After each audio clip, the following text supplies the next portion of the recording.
Salut les crypto-investisseurs, ici Lionel Tabon, investisseur et entrepreneur libre. Je vous souhaite la bienvenue dans cette nouvelle crypto vidéo. Nous sommes aujourd'hui le dimanche 19 décembre 2021 et je vais faire la mise à jour du marché des crypto-monnaies. Mais avant de rentrer dans le vif du sujet, comme d'habitude, je vous invite à me mettre un petit pouce bleu pour récompenser mon travail quotidien. Et si ce n'est pas déjà fait, je vous invite à vous abonner à cette chaîne en cliquant sur la cloche pour recevoir une notification dès que je publierai une nouvelle vidéo sur la chaîne. Et puis si ce n'est pas le cas, si vous êtes un parfait débutant ou une parfaite débutante dans le monde des cryptos, je vous invite à télécharger librement et gratuitement mon ebook Vos premiers pas dans le monde des cryptos. Pour cela, c'est très simple. Vous cliquez sur le lien qui est juste en dessous de cette vidéo, vous m'indiquez votre adresse mail et je vous envoie tout ça dans votre boîte mail. C'est comme ça, c'est pour vous, c'est cadeau. Allez, petit rebond sur l'ensemble du secteur des crypto-monnaies. Le BTC qui prend près de 2% à 46 600 $, le TH 3,4% à 3 917 $, Solana dans le vert foncé à 181 $ 70 à plus de 5%, Avax sur les 115 $ à plus de 7%, on a le H-bar dans le vert foncé, le DOT qui prend plus de 2% à 25 $, NIR dans le vert foncé également, BNB plus de 2% à 532 $, Luna plus de 16% à 72,82 $, on a Algo, GLD, XTZ qui rebondissent également, XRP qui prend plus de 3% à 82 centimes, Cardano plus de 4% à 1,25 $, le Doge qui recule à plus de 3% à 15 centimes, on a HEX qui prend plus de 7% sur les 22 centimes, Link à 19,35 $, Mana qui rebondit fortement sur les 3,55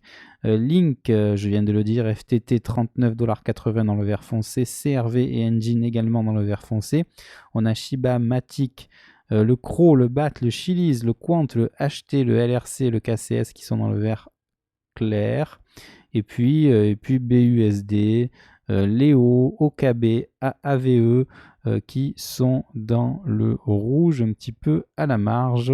Passons au Crypto Fear and Greed Index avec un Crypto Fear and Greed qui est dans le Fear à 29 points, ça change pas forcément depuis plusieurs jours maintenant. Sur les réseaux sociaux, on est toujours au taquet dans le up et sur l'order flow, on est dans le neutre. Riot Blockchain, pas de évolution puisque on a arrêté de coter vendredi soir.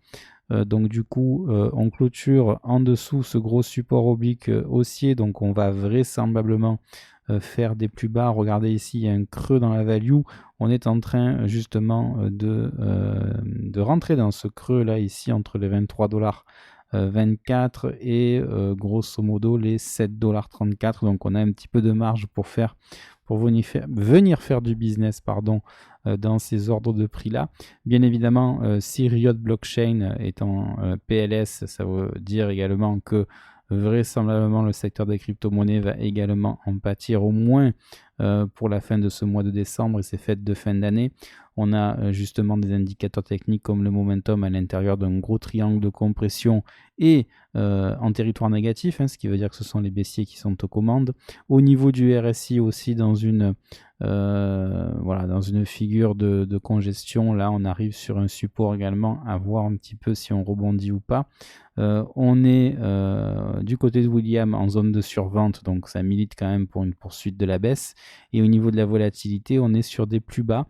Ça par contre, ça milite plutôt pour la mise en place d'un rebond. Regardez, à chaque fois qu'on avait une volatilité ici qui repassait dans le vert, on avait une horizontalité, une latéralisation à plat des cours qui faisait que c'était un très très bon investissement que d'investir dans Riot. D'ailleurs, regardez après, la volatilité s'est mise à augmenter et les indicateurs techniques également, et on a eu une grosse phase de pump. Donc là, du coup, on a arrêté l'hémorragie en termes de volatilité. Je ne parle pas d'évolution des cours, mais regardez ici, ça a bien baissé et on est bien revenu maintenant dans une volatilité de plus en plus réduite. Donc je pense que maintenant les prix vont s'arrêter d'évoluer de manière brutale. Ça ne veut pas dire que la baisse va s'arrêter, mais je pense qu'on va à un moment ou à un autre maintenant mettre en place une figure de bottom. Voilà, sur Riot maintenant ça va se faire dans le temps, il faut être patient. Le dollar, lui, qui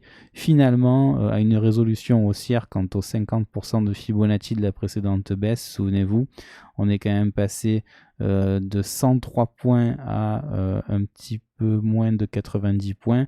on a mis en place une figure en forme de W qui a été validée par la cassure à la hausse ici de cette ligne de coup en jaune qui a fait l'objet d'un pullback, et maintenant on casse successivement les 38,2 et les 50% de Fibonacci. Donc l'objectif, c'est de rejoindre la fameuse box rouge ici que l'on appelle zone de rechargement de short, comprise entre les 61,8% et les 78,6% de Fibonacci. C'est du classique. On aura vraisemblablement des vendeurs qui se remonteront dans ces zones de points, pas de prix, puisque là on est sur des points. Je vous rappelle que l'indice du dollar ici, il est tout simplement à comparer avec les autres devises internationales comme l'euro, la livre sterling ou encore le franc suisse. Voilà. Donc du coup, on voit très bien que maintenant on est sur une phase haussière et que le dollar est en train de surperformer l'ensemble des autres devises. On le voit notamment, regardez ici à droite de l'écran, avec un euro-dollar qui plafonne à 1,12 $. On vient quand même de 1,20 $. Il n'y a pas très très longtemps, on était encore à 1,20 $. Il y a de cela quelques semaines, ce qui veut dire qu'il vaut mieux avoir du dollar en portefeuille que de l'euro, quitte à vendre son dollar ici dans la zone de rechargement de short pour savoir, voilà, on a quand même plus de chances ici d'avoir des vendeurs qui se montrent que de pousser un petit peu plus haut. Maintenant, si on pousse plus haut que notre ancien sommet là, là, ça veut dire qu'on va avoir un dollar qui va tout exploser. Voilà, tout simplement. L'inflation, quant à elle, est toujours dans une tendance haussière d'un point de vue des retracements de Fibonacci, puisqu'on est toujours en train de préserver le premier arrêt ici sur les moins 26,63 points. Alors pour le moment, on est toujours dans une phase de correction, de retracement de la précédente hausse. Donc on va voir jusqu'où on va aller concernant l'inflation. C'est vrai que la Fed a annoncé il n'y a pas très très longtemps qu'elle allait reprendre sa politique de tapering, c'est-à-dire que petit à petit, on va vers une diminution du quantitative easing, c'est-à-dire que on va arrêter peut-être progressivement d'imprimer de l'argent, ce qui veut dire que les taux d'intérêt vont commencer à remonter, et c'est peut-être aussi pour ça qu'au niveau du dollar, ça s'apprécie par rapport aux autres devises, puisque voilà, maintenant la Fed est vraiment dans cette optique-là de remonter les taux petit à petit. Maintenant, on aura toujours des banques privées qui emprunteront de l'argent à taux zéro, voire taux négatif, pour les revendre à des particuliers. Donc pour le moment, voilà, on a toujours quand même une inflation qui est relativement soutenue. À voir maintenant si on préserve ce premier arrêt. On va surveiller ça avec le temps. La market cap qui est vraiment en PLS maintenant, puisque regardez, on va clôturer d'ici ce soir la bougie hebdomadaire, et j'ai bien l'impression que l'on va casser toutes les zones un petit peu qu'il ne fallait pas casser, justement pour rester en tendance haussière. On va casser vraisemblablement la moyenne mobile à 20 séances qui est, je vous dis ça tout de suite, à 2300 milliards de dollars. On va casser ce support oblique ici, plutôt voilà, support oblique baissier qu'on avait peu ou prou tenté de préserver la semaine dernière. On est en train de le casser. Alors il faudra quand même avoir une bougie de confirmation la semaine prochaine, et on casse surtout actuellement les 38,2% de Fibonacci. Donc on va voir ce qui va se passer durant plutôt la prochaine semaine, puisque là clairement, si on casse tous ces supports, ça veut peut-être dire qu'on va aller faire un petit tour dans la zone de rechargement à l'achat, comprise entre les 1532 milliards de dollars et les 1848 milliards de dollars, ce qui reste quand même bien supérieur ici au précédent creux sur les 1127 milliards de dollars. Donc pour le moment, on serait toujours sur des sommets et des creux ascendants. On va quand même voir ici si le bottom est tenu, si celui-là également est tenu. Bref, on va observer tout ça avec une attention particulière, parce que je vous rappelle quand même que la market cap, c'est ni plus ni moins que l'argent qui rentre sur le secteur des crypto-monnaies. On peut aller faire un petit tour en hebdo ici sur les indicateurs techniques. On voit vraiment qu'ils sont en train de se dégrader ici, puisqu'on passe en territoire négatif sur le momentum. Donc ça, c'est pas bien pour les haussiers, bien évidemment, parce que ce sont les baissiers qui restent aux commandes.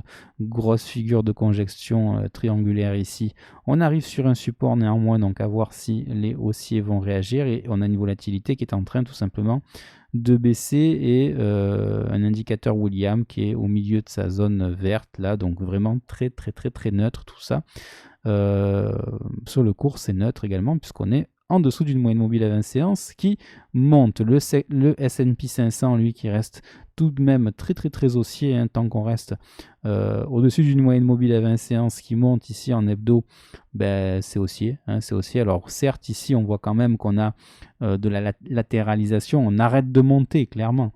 Donc on baisse, on monte, on baisse, on est dans une espèce de trading range ici qu'on pourrait ici matérialiser de la manière suivante. On prend ici la mèche basse, voilà, et ici la mèche haute, et on voit qu'on est dans une espèce de trading range ici entre les 4495 points et les 4740 points.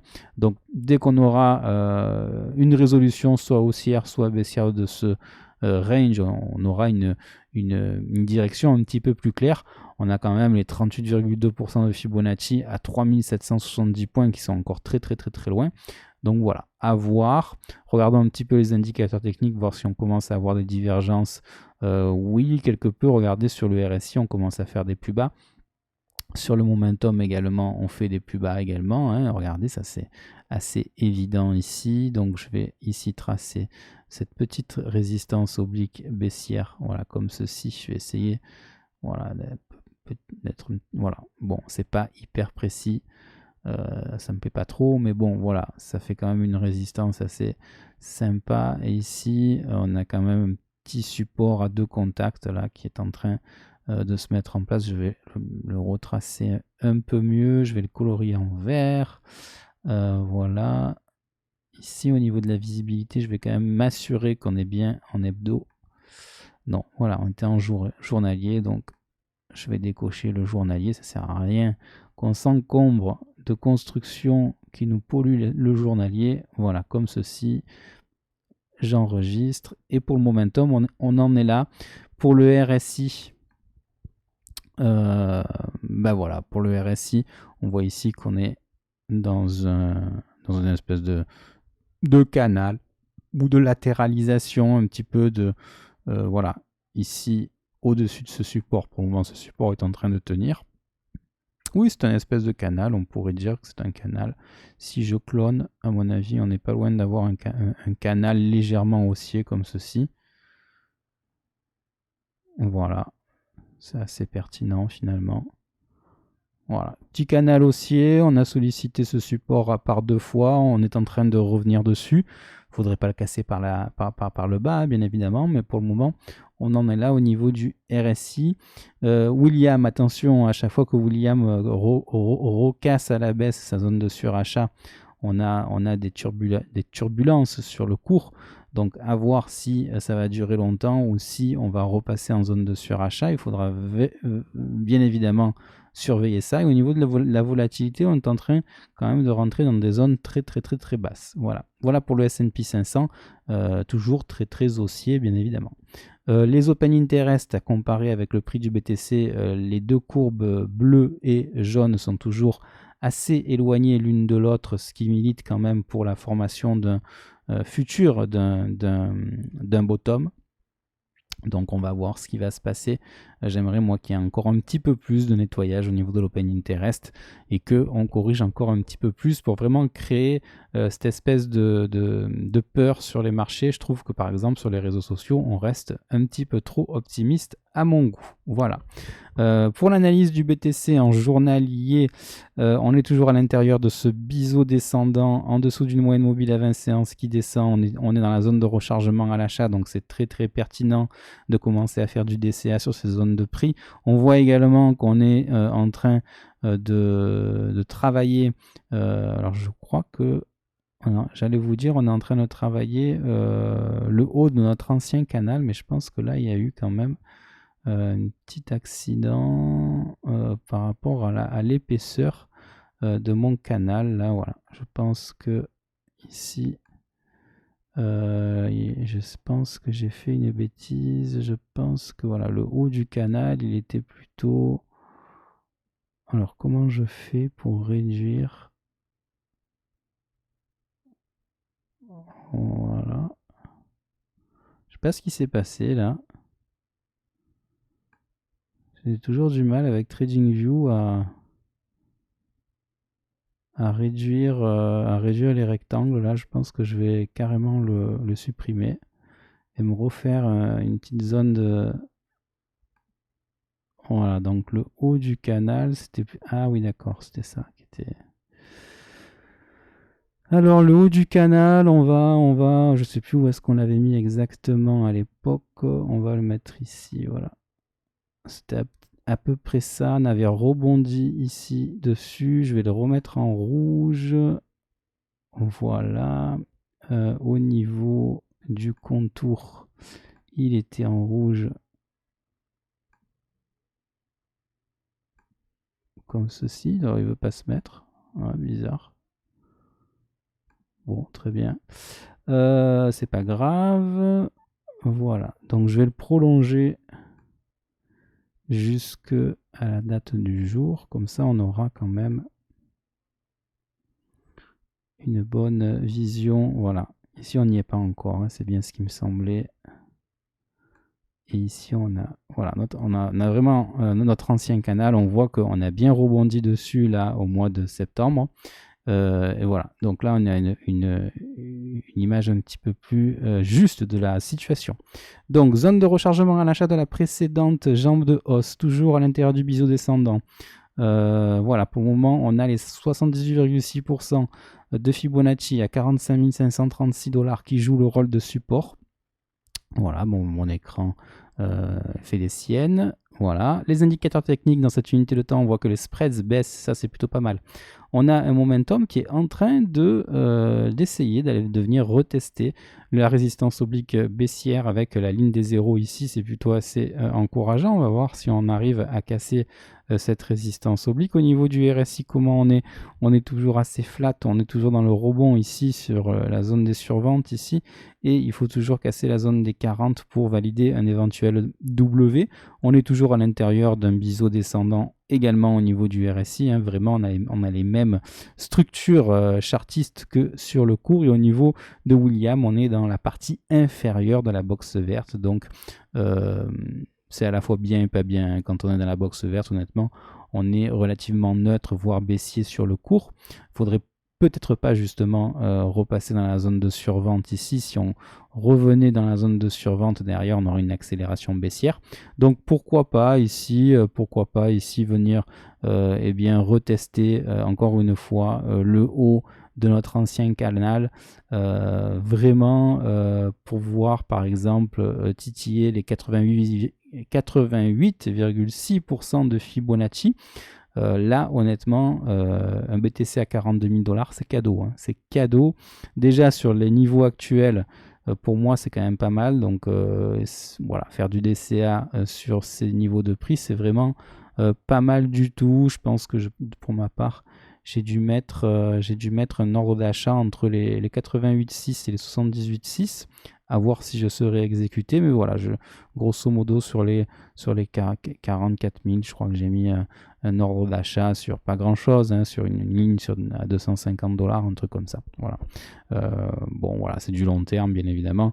Je pense vraiment qu'à terme, le BTC continuera sa tendance haussière de moyen terme. Voilà, allez, l'étude de l'order flow. Ici, je suis en hebdomadaire, je vois que on commence maintenant à s'installer depuis 15 jours en territoire négatif du côté des spreads. Je vous rappelle que les spreads, ce n'est plus ni moins que la différence de prix entre le spot et le dérivé. Donc si on a des spreads qui sont négatifs, ça veut dire qu'on a un contrat dérivé qui est moins cher que le contrat au spot. Donc ça veut dire que les gens shortent ce marché, tout simplement. On a des funding rates qui sont relativement réduits, hein, ce qui veut dire que les plateformes ne gagnent plus trop d'argent puisque les gens ne prennent plus position sur les contrats dérivés, donc ça c'est plutôt sain. tout simplement. Ça, c'était l'hebdo. On peut aller voir ce qui se passe en journalier pour se rendre compte un petit peu mieux de ce qui est en train de se passer. On voit vraiment que depuis plusieurs jours, regardez, les spreads évoluent en territoire négatif. On est sur un plus bas d'ailleurs depuis plusieurs jours. Ça montre que bien les gens ont peur.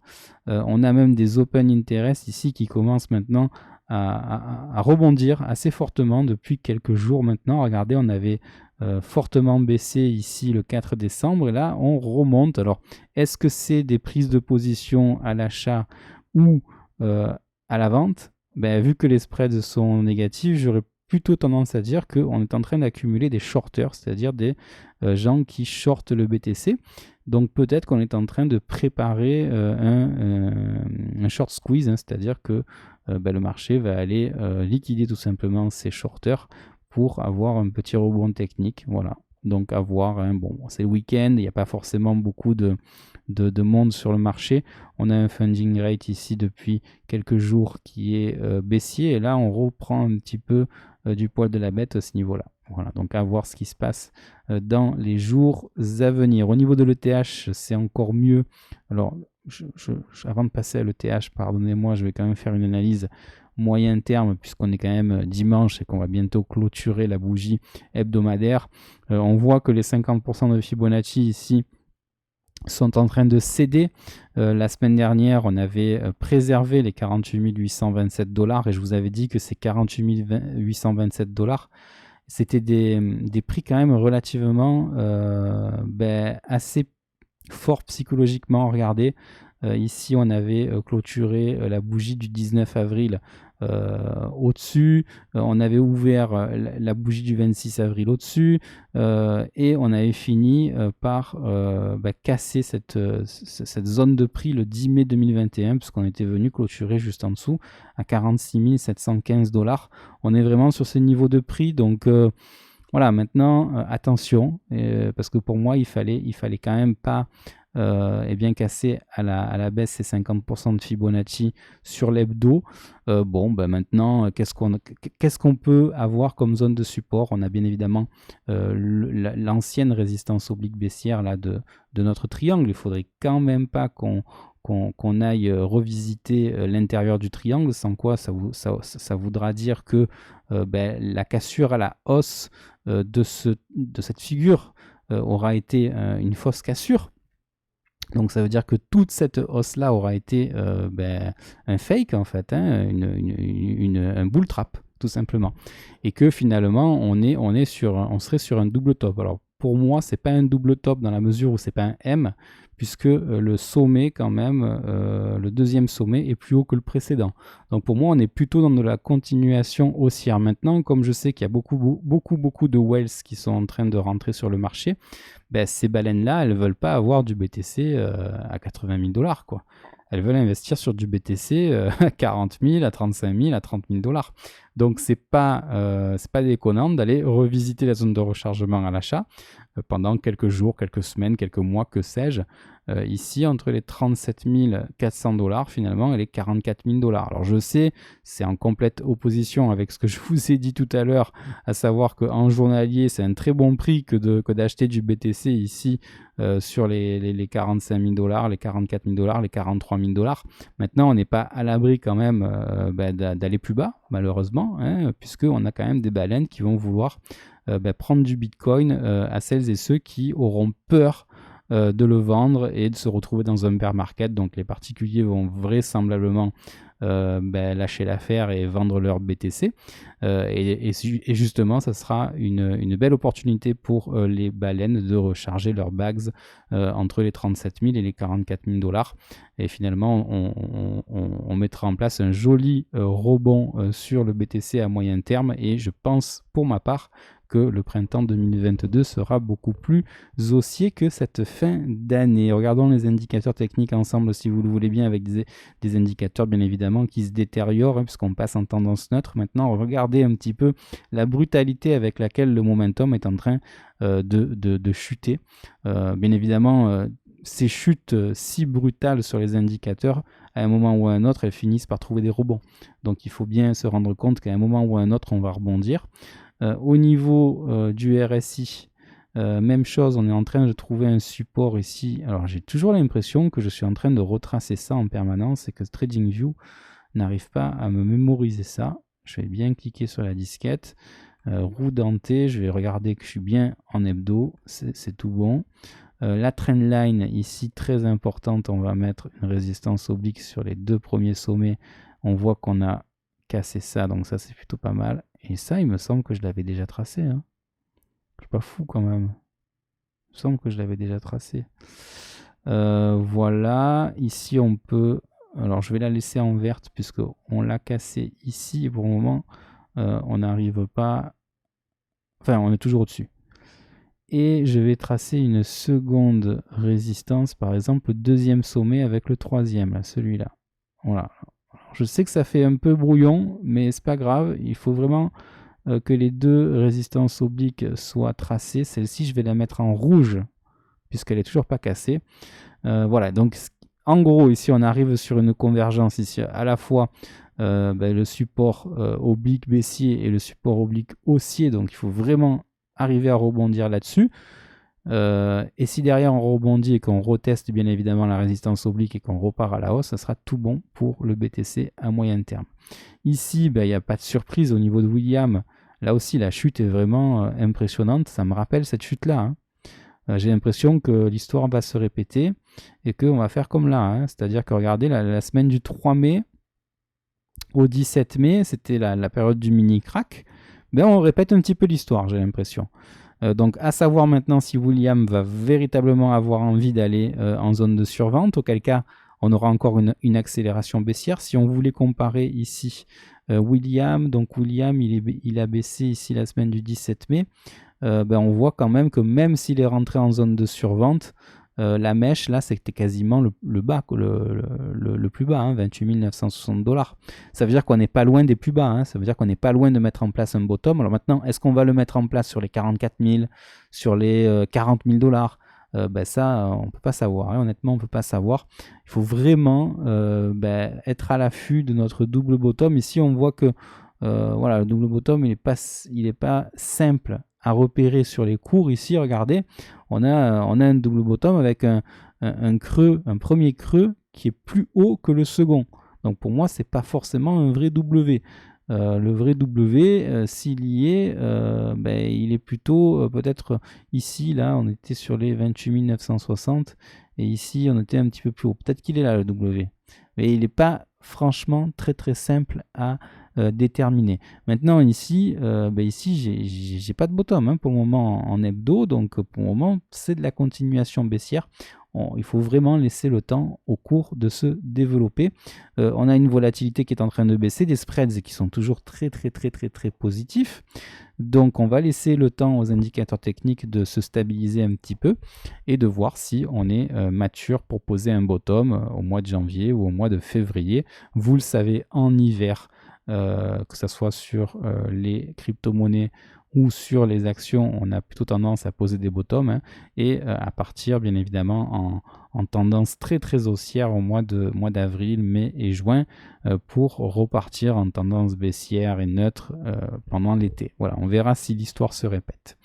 Allez, maintenant l'order flow sur le BTC, on voit qu'en journalier ça baisse également un petit peu sur le BTC. Mais ça, je vous l'ai fait tout à l'heure, cette analyse. Donc, on repasse sur le TH qui est toujours en tendance haussière en hebdo. Est-ce que je vous ai fait le journalier? Je ne sais plus. Pour les terres, non, je ne vous ai pas fait le journalier. Donc, on va commencer par le journalier. Alors, oui, on avait cassé le premier arrêt.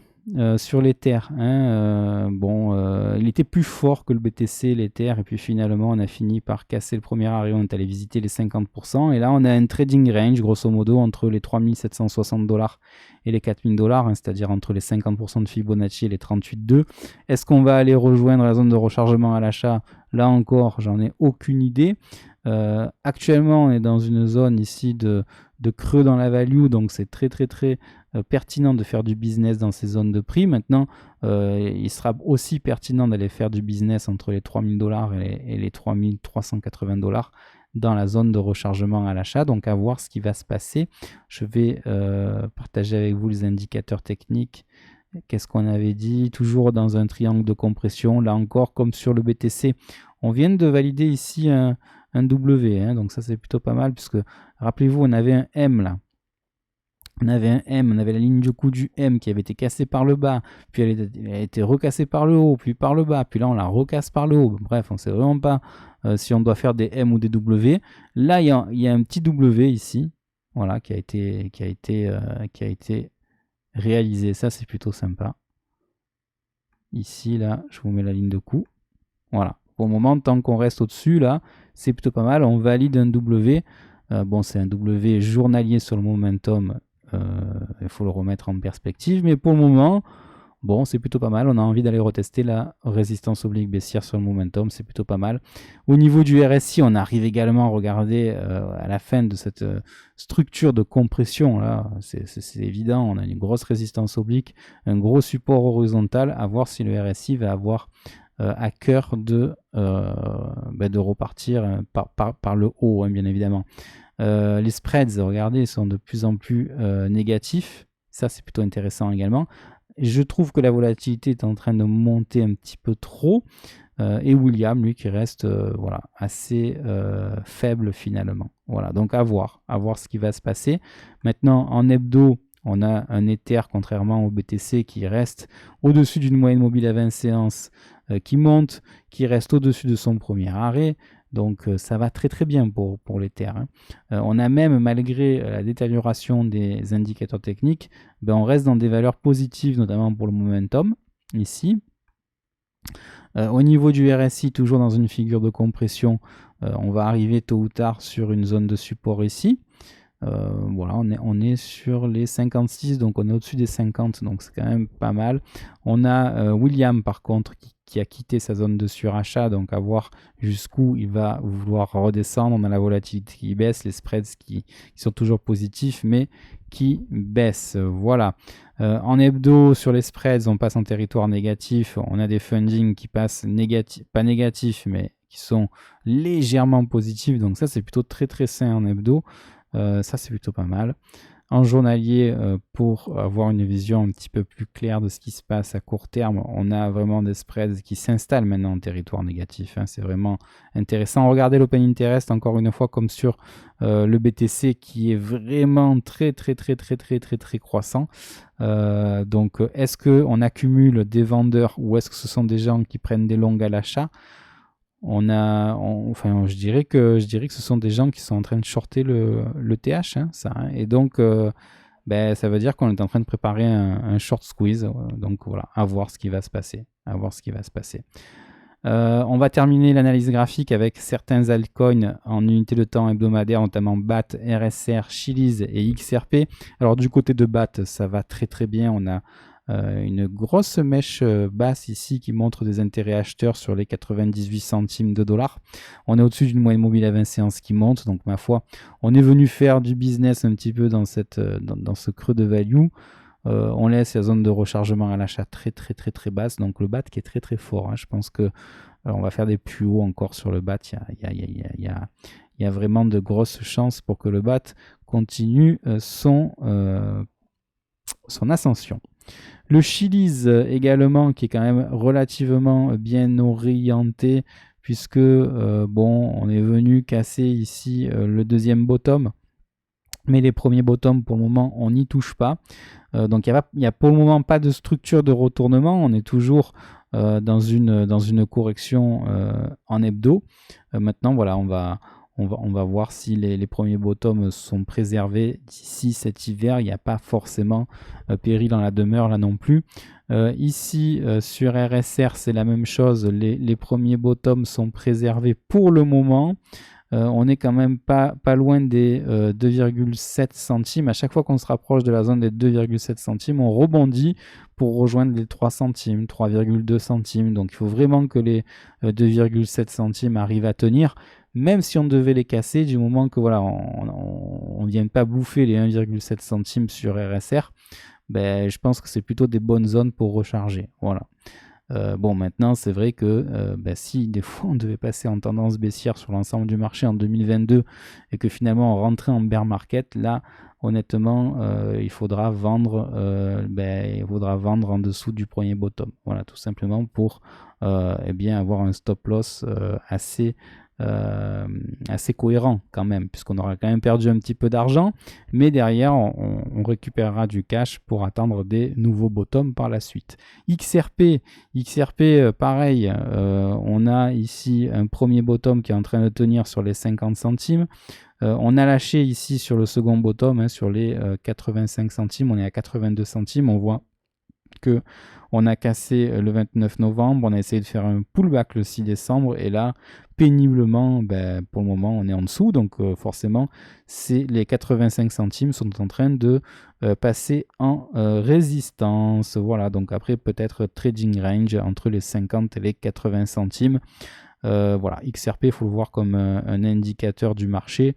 On a une zone de rechargement à l'achat comprise entre les 70 centimes et les 85 centimes. Donc c'est toujours intéressant quand même de recharger plutôt dans cette zone-là plutôt que de vendre, à mon avis. Voilà, mais ceci n'engage que moi, bien évidemment. Mon portefeuille, quant à lui, il se maintient. On est à 37 600 $. Ça fait 130% de ROI, ça fait 22 700 $ de bénéfices nets depuis le mois de février dernier, date à laquelle j'ai investi 17 000 $. Je suis exposé à 36% en cash et à 64% en crypto. Et au niveau du news flow, il y a quelques articles nouveaux depuis hier. On a un NFT de la première page de Wikipédia qui a été vendu aux enchères chez Christie's pour 750 000 $. C'est assez considérable. On a la blockchain Arketic qui brûle 90% des tokens UCO. Donc si vous êtes détenteur de ce token, je vous invite à aller lire cet article. Et on a surtout Adidas Originals qui vend 30 000 NFT de sa collection Into the Metaverse. Donc c'est quand même assez intéressant ce qui se passe sur les NFT en ce moment. J'espère que cette vidéo vous a plu. Si c'est le cas, je vous invite à me mettre un petit pouce bleu. Si vous pensez qu'elle peut intéresser d'autres personnes, partagez-la. Si ce n'est pas encore le cas, je vous invite à vous abonner à cette chaîne en cliquant sur la cloche pour recevoir une notification dès que je publierai une nouvelle vidéo sur la chaîne. Et puis n'oubliez pas, prenez soin de vous, prenez soin des gens que vous aimez, ayez l'esprit cash flow. Puis quant à moi, je vous retrouve dès demain pour une nouvelle vidéo. Ciao!